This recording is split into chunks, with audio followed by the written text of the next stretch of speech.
नमस्कार दोस्तों, आप देख रहे हैं दी सत्याश। मैं हूं आपके साथ सत्यम और इस नए पॉलिटिकल वीडियो पर आप सभी का स्वागत है।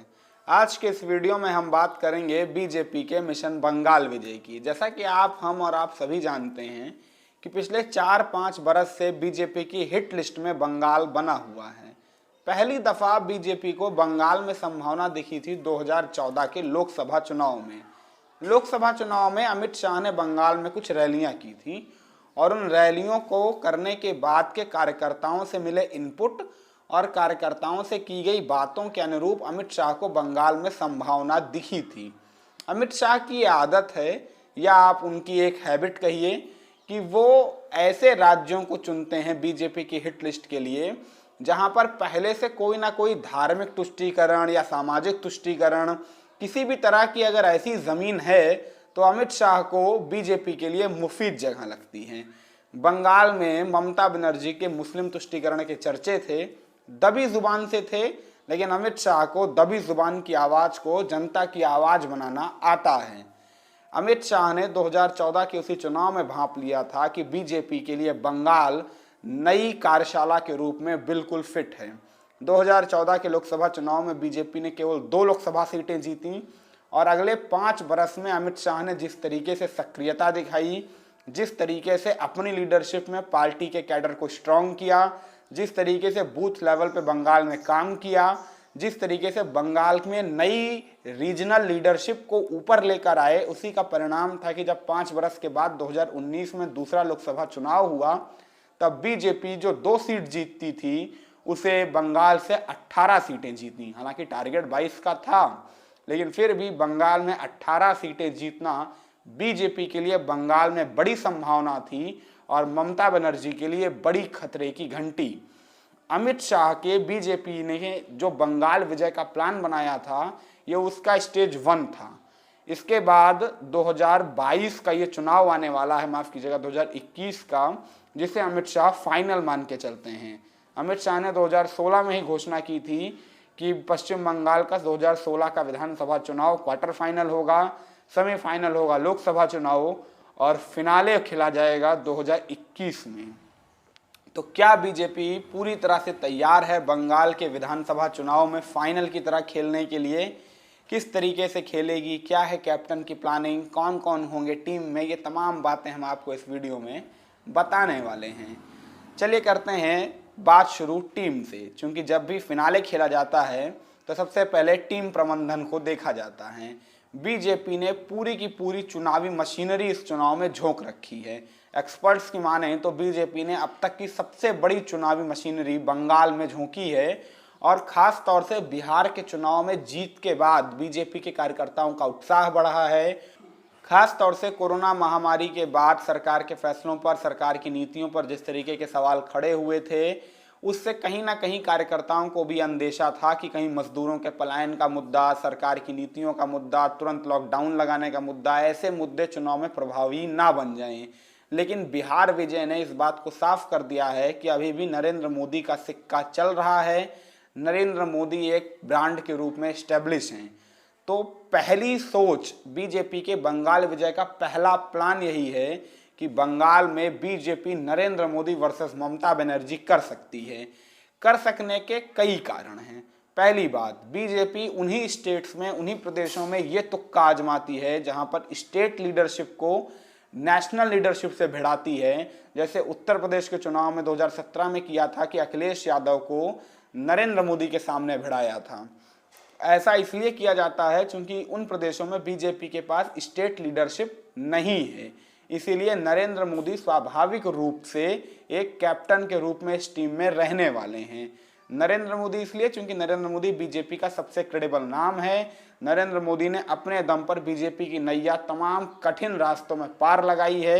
एक तरीके से बीजेपी के विराट कोहली आप कह लीजिए, उन्हें कहीं भी फिट कर दो, किसी भी नंबर पे उतार दो, नरेंद्र मोदी आपके लिए काम करेंगे।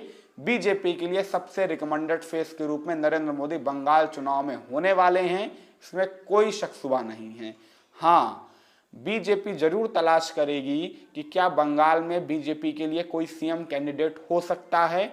अफवाहों की बात करें तो सरगर्मियां ये भी हैं कि बीजेपी सौरभ गांगुली को अपना सीएम कैंडिडेट बना सकती है और इससे वो दादा वर्सेस दीदी वाला कॉम्बिनेशन भिड़ाएगी। लेकिन क्या बीजेपी दिल्ली के 2015 के चुनाव की गलती दोहराएगी, जब किरण बेदी को एक पैराशूट कैंडिडेट के रूप में उतारा था और फिर केजरीवाल के सामने लड़ाया था और फिर किस तरीके की थुक्का फजीहत हुई थी, वो पुरानी बात है। लेकिन क्या बीजेपी यहाँ भी सौरभ गांगुली को आजमाएगी? क्योंकि सौरभ गांगुली पॉलिटिकल फिगर नहीं है। सौरभ गांगुली का वैसी छवि किसानों में, आपको क्या लगता है कि सौरभ गांगुली उतने ही पॉपुलर होंगे जितने क्रिकेट फैंस के बीच में हैं? क्या सौरभ गांगुली को क्रिकेटर के तौर पर देखने वाले लोग सौरभ गांगुली को अपने मुख्यमंत्री के तौर पर देखना पसंद करेंगे? ये बड़े सवाल हैं।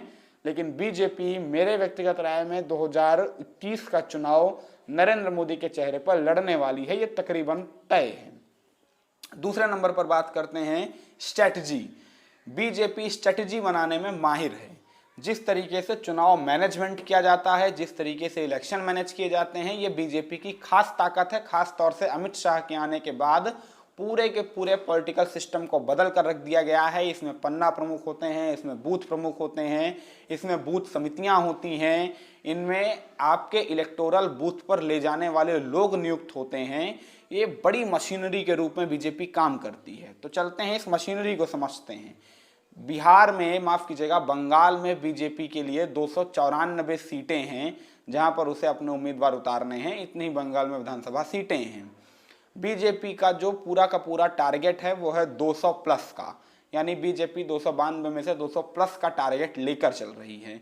इन 294 सीटों को बीजेपी ने 5 भागों में बांटा है, 5 अलग अलग विभागों में बांटा है, जिसके लिए 5 अलग अलग समितियां बनी हैं, जिसके लिए 5 अलग अलग संगठन मंत्री, संगठन उपमंत्री, संगठन महामंत्री के पद तैयार किए जाएंगे, जिस पर नियुक्तियां देश के दूसरे भागों से आए हुए नेताओं की तौर पर की जाएगी। बीजेपी बंगाल विजय के लिए तकरीबन पूरे देश भर से, खास तौर से यूपी, हरियाणा, राजस्थान, मध्य प्रदेश, दिल्ली, ये जो हिंदी पट्टी बीजेपी की कोर बेल्ट है, यहाँ से नेताओं को इंपोर्ट कर रही है, बंगाल में डाल रही है, इसलिए ताकि जल्दी से जल्दी बंगाल में नेताओं का जो वैक्यूम क्रिएट है वो फुलफिल हो सके और सेंट्रल लीडरशिप से लगातार रीजनल लीडरशिप कनेक्ट में रहे और इसी तरीके से इलेक्शन लगातार मैनेज होता रहे। तो ये मैंने आपको बताया। चलते हैं अटैकिंग या डिफेंसिव। बीजेपी इस चुनाव में अटैकिंग मोड में खेल रही है, आक्रामक नीति अपना रही है। आक्रामक नीति अपनाने का कारण है क्योंकि ममता बनर्जी के कार्यकर्ता जिस तरीके से बीजेपी के कार्यकर्ताओं के साथ हाथापाई हो रही है, जिस तरीके से बीजेपी के नेता और ममता बनर्जी के नेताओं के बीच में लगातार हाथापाई, गुंडागर्दी जैसी चीज़ें सामने आ रही हैं, बंगाल में जैसा खूनी इतिहास राजनीति का रहा है, जिस तरीके से बीजेपी के कार्यकर्ताओं की हत्याएं हुई हैं, इस संदर्भ में अगर आप आक्रामक नीति नहीं रखेंगे, आपके लीडर्स आके ऐसे स्टेटमेंट नहीं देंगे जिससे पार्टी के कार्यकर्ताओं में जोश आए, तो ऐसी स्थिति में सरवाइव करना काफ़ी मुश्किल होता है। इसीलिए बीजेपी ने आक्रामक नीति अख्तियार की है।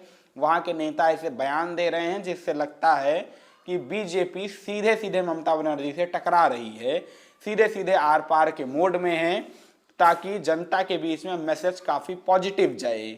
बंगाल में बीजेपी का स्लोगन भी है, ए बार बांग्ला पारले सामला, जिसका हिंदी तर्जुमा होता है, इस बार बंगाल की बारी है, जो करना हो सो कर लो या रोक सको तो रोक लो। इस तरीके के हिंदी स्लोगन का ये बंगाली तर्जुमा है। इस स्लोगन से भी आप समझ रहे होंगे बीजेपी की आक्रामक नीति, यानी बंगाल की बारी है, रोक सको तो रोक लो। ये तमाम ऐसे स्टेटमेंट हैं जो आक्रामक चुनावी नीति में ही काम आते हैं और अमित शाह ऐसी आक्रामक चुनावी नीति बनाने के मास्टर हैं। 2017 के यूपी चुनाव में भी यही किया गया था। ये स्ट्रेटजी नंबर 3। चौथी strategy number 4, social media. BJP का रीजनल कैडर अभी बंगाल में उतना मजबूत नहीं हुआ है जितना मजबूत उत्तर प्रदेश, मध्य प्रदेश, छत्तीसगढ़, राजस्थान जैसे स्टेट्स में है। इसीलिए बीजेपी ने यहाँ पर सोशल मीडिया को अपने बड़े हथियार के तौर पर इस्तेमाल करने की कोशिश की है। अमित मालवीय उन 11 कोर कमेटी के सदस्यों में से एक हैं जिन 11 लोगों की कमेटी को बीजेपी ने बंगाल विजय के लिए स्पेशली तौर पर बनाया है। अमित मालवीय इसलिए चुने गए हैं क्योंकि Amit Malviya BJP IT cell के प्रमुख हैं और सोशल मीडिया का बेहतरीन बीजेपी फेवरेबल उपयोग करने में माहिर हैं। इसीलिए बीजेपी ऐसे इलाकों में लोगों को अपने व्हाट्सएप ग्रुप पर जोड़ रही है जो इलाके के लोग बीजेपी से डायरेक्ट कनेक्ट में नहीं हैं या जहां पर बीजेपी की स्थानीय इकाई या यूनिट नहीं है। ऐसे इलाकों में अमित मालवीय का सोशल नेटवर्किंग माइंड काम आएगा। ये तकरीबन हर प्रदेश चुनाव में ये नीति होती है कि सोशल मीडिया को बड़े स्तर से उपयोग किया जाता है। नंबर 5, बीजेपी का मास्टर प्लान है ममता बनर्जी की मुस्लिम तुष्टीकरण की नीति को ज़्यादा से ज़्यादा लोगों के बीच में पहुंचाना, और इसके लिए नियुक्ति की गई है कैलाश विजयवर्गीय की। कैलाश विजयवर्गीय जो मध्य प्रदेश से आते हैं लेकिन पिछले 4 बरस से तकरीबन बंगाल प्रवास में हैं, बंगाल प्रभारी हैं, बंगाल की लोकल लेवल यूनिट से अच्छी तरह से वाकिफ हैं, और उनको जिम्मेदारी दी गई है ममता बनर्जी के मुस्लिम तुष्टीकरण वाले फैसले या ममता बनर्जी सरकार के ऐसे नीतिगत फैसले जो सीधे सीधे जनता को चोट पहुंचाते हैं, उन्हें ज़्यादा से ज़्यादा मात्रा में लोगों तक पहुंचाना, लोगों तक उसके इम्पैक्ट बताना, लोगों को उसके प्रभाव समझाना, इसकी जिम्मेदारी कैलाश विजयवर्गीय को दी गई है। सुनील देवधर यानी त्रिपुरा मिराकल करने वाले, यानी बीजेपी के वो नेता जिन्होंने सौगंध खाई थी कि जब तक वो त्रिपुरा में बीजेपी को इलेक्शन नहीं जितवा देंगे तब तक वो मछली भी नहीं खाएंगे, जो उनका बहुत फेवरेट खाना था। तो सुनील देवधर जो बंगाल महासचिव भी थे, उनको भी बंगाल में इंपोर्ट किया गया है, बड़े स्तर से काम कर रहे हैं, संगठन को अच्छी तरह से समझने वाले नेता हैं। उनको जिम्मेदारी दी गई है बीजेपी सरकार जो केंद्र की है वो जो बंगाल के लिए कर रही है, यानी बीजेपी के बंगाल में किए गए वादे, बीजेपी के बंगाल में किए गए काम, इनको जनता तक पहुंचाना। ये मैंने 5 पॉइंट आपको बताए जिसके सहारे आप समझ सकते हैं कि बीजेपी कितने बड़े स्तर से बंगाल चुनाव के लिए तैयारियां कर रही हैं। जाहिर सी बात है, जब इतनी सारी बातें होंगी तो चुनावी रैलियां भी होंगी, रैली होगी, नरेंद्र मोदी का चेहरा होगा, अमित शाह होंगे। अमित शाह और जेपी नड्डा यानी बीजेपी के अध्यक्ष और इस देश का गृह मंत्री, जिसके नाम सबसे सक्सेसफुल किसी पार्टी के प्रेसिडेंट होने का खिताब भी आप कह सकते हैं, जिसने अपनी प्रेसिडेंसी में अपनी पार्टी को तकरीबन 15 से ज़्यादा राज्य जिताए, वो अमित शाह और जेपी नड्डा ने तय किया है कि हर महीने 2 दिन के बंगाल प्रवास पर वो जाएंगे। आप सीरियसनेस देखिए किसी पार्टी की किसी प्रदेश के चुनाव को जीतने के लिए कि पार्टी का प्रदेश अध्यक्ष और गृह मंत्री यानी कि पूर्व अध्यक्ष, ये दोनों महीने में 2-2 दिन यानी 4 दिन सीधे सीधे केंद्रीय नेता आपके पास मौजूद होगा, ताकि कार्यकर्ताओं का उत्साह ना गिरने पाए। क्योंकि बंगाल की राजनीति ऐसी है कि यहाँ पर कार्यकर्ताओं का उत्साह गिराने के लिए लगातार ऐसी गतिविधियां की जाती हैं, जैसे हत्या हुई, मार पिटाई हुई, गुंडागर्दी हुई, ऐसे किस्से सामने आते रहते हैं जिनमें आए दिन बीजेपी नेताओं के शव आपको पेड़ पर टंगे हुए फोटो दिख जाएगी। ये वहाँ की राजनीति का हिस्सा है। तो अगर केंद्रीय नेता नहीं मौजूद होगा तो उत्साह गिरेगा, उत्साह गिरने ना पाए, इसीलिए बीजेपी ये तमाम काम कर रही है। तो इस पूरी विस्तृत चर्चा में हमने आपको बीजेपी का पूरा बंगाल विजय प्लान समझा दिया है। उम्मीद करता हूँ ये वीडियो आपको अच्छा लगा होगा, ये एनालिसिस आपको पसंद आया होगा। अगर आया हो तो चैनल को सब्सक्राइब कर दीजिएगा, वीडियो को लाइक करिएगा, शेयर करिएगा, कमेंट करिएगा। तब तक के लिए मुझे दीजिए विदा।